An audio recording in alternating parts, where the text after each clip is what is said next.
son of a bitch!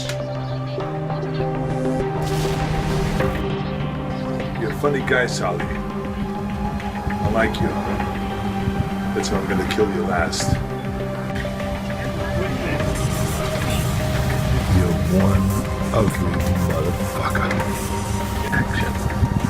Remember Sally when I promised to kill you last? I lied.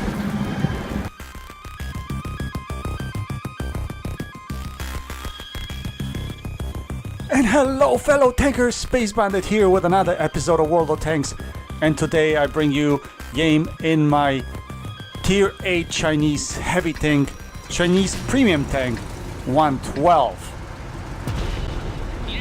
I feel a little bit bad about this replay simply because one of my viewers or one of my subscribers has asked me about 112, and just recently I shared my opinion on this tank. And I wasn't extremely happy about how this tank performs, and my opinion is still the same on this tank. It is a piece of crap.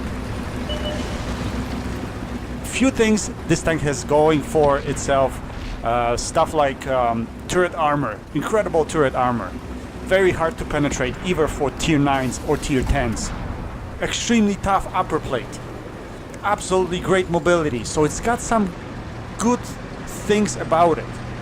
But, okay, before we get there, check this out guys, check this out. I see the light tank coming on the minimap. I know he'll be coming through here any second, and yes! I put one into him. The tiger's looking at me like, what did you just do, dude? Well, it's called anticipation, guys. You have to know, you have to look at the map and see what's going on. And the thing with light tanks on this map, they will just come out and YOLO around just to get the spots, so you can unleash fury on them. Anyway, going back to the 112. Yeah, so one thing it doesn't have going for itself, it's the gun. Yeah, it has reasonably good alpha. It has reasonably decent penetration, but the aim time, 3.4 second aim time, guys. That's horrible. Another thing it doesn't have going for itself is the standard shell penetration, 175 millimeters. All the tanks that coming into the game right now, especially heavy tanks at this level, they're over 200 penetration. I would also love to see APCR rounds on this tank. But the worst part for me is the aim time, and simply because, and I keep on repeating myself, I know, but you know, in this game you have to learn not to aim for a long time. You have to learn to aim and shoot quickly, and this is one of the things that this tank cannot do. So I've had this tank forever, guys. I've had this tank for about 3 years. It was one of the first premiums that I've bought. I've played it initially a little bit when I bought it. After that I stopped playing it completely, simply because of that aim time. It's horrible, and what this gun can do, like sometimes you can have a shot fully aimed and the shot just goes, shell goes like somewhere, like you don't even know where it goes, like not even in a circle, it goes somewhere. And in this game in particular, the gun was performing pretty well. But what I have done recently, I have played around with the settings on this tank and the combination of skills, of crew skills and equipment. And I actually got it to the point where it's reasonable.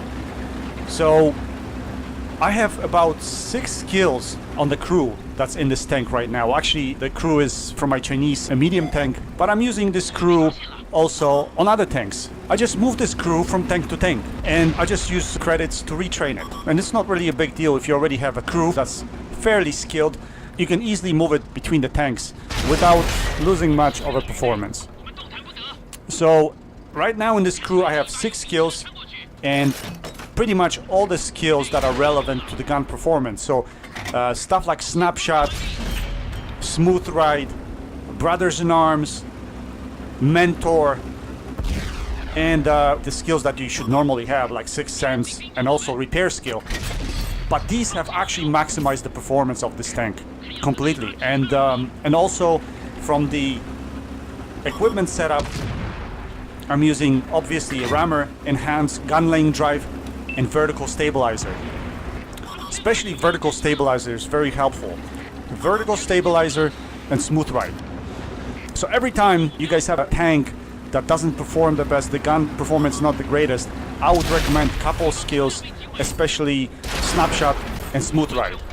You don't think smooth ride being a, really a gun performance perk, but it really is, because if you move your tanks just slightly, it makes your aim circle enlarge automatically once you move. So it's very important that you have smooth ride.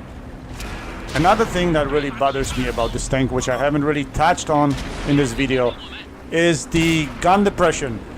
This tank only has 5 degrees of gun depression. So in reality, it's very single dimensional. You can take it to the city to brawl or really flat ground, which is the only option really for it. So I would recommend, if you play it in the open field, on the open maps, play it as a medium tank. I think that's the only way to do it, and you have to find little bits of flat ground to make it workable. Anyway guys, I keep on blabbering here about the tank and all kinds of other stuff, but I'm really not paying attention to the game. So far we've had a decent game. We have 12 penetrating shots. We've disposed of the enemy completely.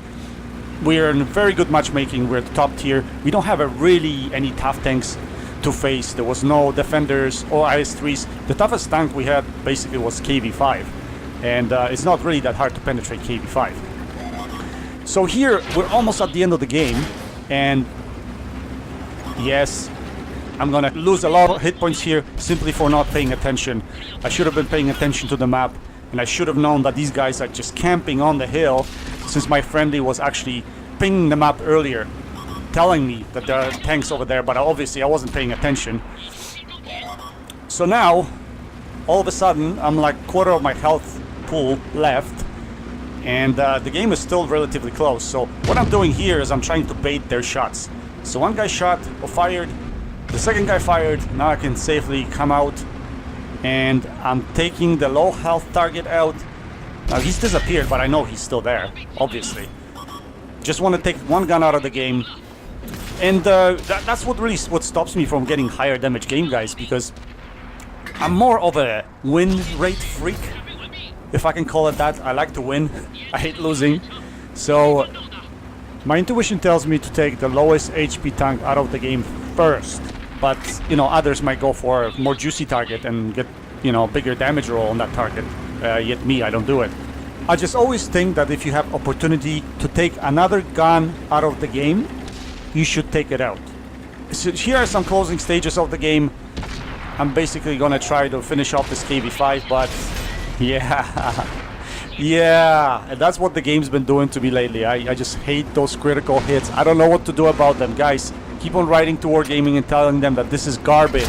You can't accept this the way it is. You should side out the tank and you get a critical. This is absolute garbage. Anyway, 16 penetrating shots, guys. Very good game in 112. Finally, you got it to work. I think it actually performs the way it should be performing. It's still not as good as, let's say, Defender. You can get these kind of numbers in Defender probably without any issues, without too many skills. But 112, unfortunately, you need the skills. And you need to have your crew at least maxed to accommodate the gun performance. So we got a Master E, Ace Tanker in this game, Top Gun, 16 penetrating shots, obviously 6 skills. We've managed to put up 2066 base XP in this game, which is actually very good. But mind you, I was the top tier. There wasn't really many hard targets to penetrate, so I fully took advantage of this game. In the future, I'm gonna try to post a few more games in this thing, if you guys are interested. I had other games in this thing that were pretty good, maybe not as good as this one, but still relatively decent. So I might put them in as a part of mixed bag or something like that. Anyway, guys, I hope you enjoyed this replay. Happy tanking. Until next time, Space Bandit, checking out.